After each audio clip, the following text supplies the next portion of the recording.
حضرت ام المومنین حضرت عائشہ صدیقہ رضی اللہ تعالی عنہ فرماتی ہیں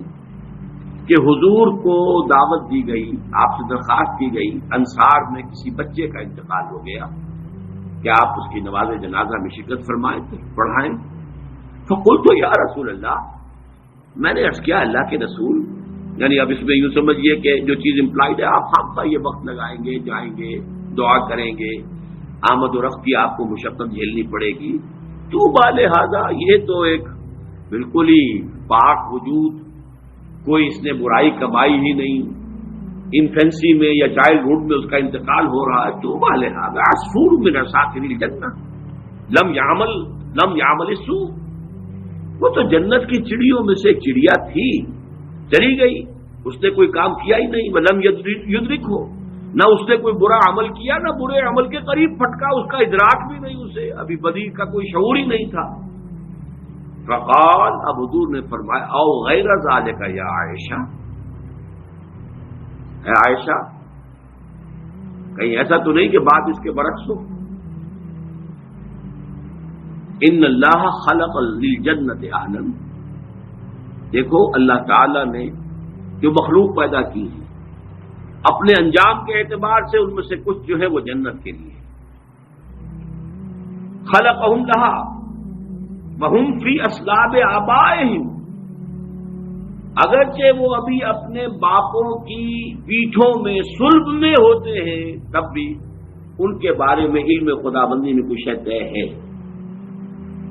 وَخَلَقَ لِلنَّارِ أَهْلًا خَلَقَهُمْ لَهَا وَهُمْ فِي أَصْلَابِ آبَائِهِمْ، اسی طریقے سے چاہے ابھی کچھ لوگ اپنے والدین، اپنے آبا دادا کی ابھی پشت کے اندر ہی ہے، ابھی وہ باپ تک بھی منتقل نہیں ہوا ہے، لیکن یہ کہ اللہ کے علم ہے،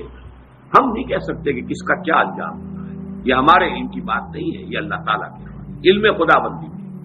ہمارا کام شریعت کا کیا ہے؟ مسلمان کا جنازہ ہے، جاؤ پڑھو، چاہے بچہ ہو، مشرک کا بچہ ہے اس کا آپ جنازہ نہیں پڑھ سکتے، بس بات ختم ہو گئی۔ ہمارے لیے شریعت ہے، اور وہ ہے اس ظاہر کے اعتبار سے، حقیقت میں کس کا کیا انجام ہونے والا ہے وہ اللہ بہتر جانتا ہے۔ وعن علی رضی اللہ عنہ قال قال رسول اللہ صلی اللہ علیہ وسلم ما منکم من احد الا وقد كتب مقعده من النار ومقعده من الجنہ، قالوا یا رسول اللہ افلا نتکل علی کتابنا وندع العمل، حضرت علی سے اب یہ بڑی حکیمانہ یعنی حدیث ہے، حضرت علی سے مروی ہے رضی اللہ تعالی عنہ کہ حضور نے ارشاد فرمایا ما منکم من احد، تم میں سے کوئی شخص ایسا نہیں ہے، کوئی شخص نہیں ہے مگر یہ کہ لکھا جا چکا ہے اس کا ٹھکانہ یا جنت میں یا دوزخ، یعنی اللہ کے علم میں طے، اللہ کے علم میں معلوم ہے، محنت کرو گے، کوشش کرو گے، لیکن یہ کہ جو انجام ہے وہ اللہ کے علم میں ہے، کتاب میں، من قبل ان نبرأہا، وہ تو اس علم میں الہی کی جو کتاب ہے، ام الکتاب، اس کتاب کے اندر سے جو بھی ہے وہ در حقیقت وہ اس کا ضرور ہوگا بالآخر۔ تو لوگوں نے کہا قالوا یا رسول اللہ، اب یہ جو نتیجہ نکلتا ہے نوٹ کیجئے، افلا نتکل علی کتابنا وندع العمل، تو کیا پھر ہم توکل نہ کریں، بھروسہ نہ کریں اپنی کتاب پر، جو بھی لکھا ہوا ہے وہ تو ہونا ہی ہے، پھر عمل چھوڑ دیں، یہ مشقت بھاگ دوڑ یہ وہ اس کے لیے کائے کے لیے؟ قال اعملوا، نہیں، عمل کرو، محنت کرو، جدوجہد کرو، امکانی حد تک کرو، فکل میسر لما خلق له، ہر شخص تدریجاً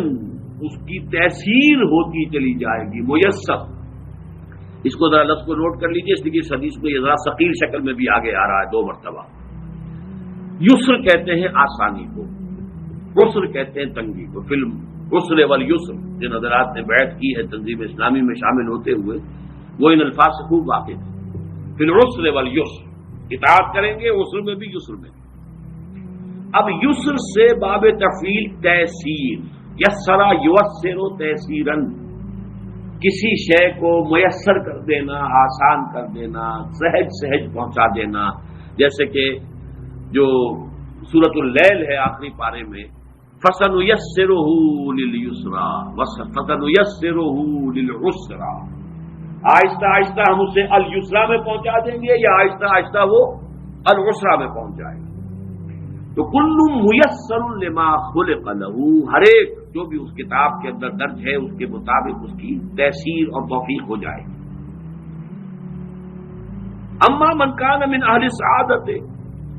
فسیسر لعمل السعادہ،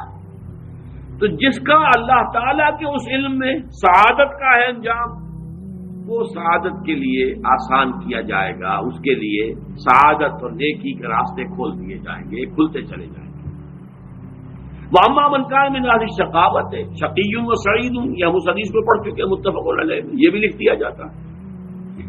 تو فرمایا فَسَيُيَسَّرُ لِعَمَلِ الشَّقَاوَةِ ثُمَّ قَرَأَ فَأَمَّا مَنْ أَعْطَى وَاتَّقَى وَصَدَّقَ بِالْحُسْنَى فَسَنُيَسِّرُهُ لِلْيُسْرَى۔ اب یہاں دیکھیے آیت جو کوٹ کی ہے آپ نے وہ بالکل وہی ہے، 4 شرطیں پہلے انسان پوری کرتا ہے، 3 کم سے کم 3 آتی۔ فَأَمَّا مَنْ أَعْطَى وَاتَّقَى وَصَدَّقَ بِالْحُسْنَى فَسَنُيَسِّرُهُ لِلْيُسْرَى، جو شخص اعطا، جود، سخاوت، لوگوں کی تکلیفوں کو رفع کرنے کے لیے اپنا مال خرچ کرنا،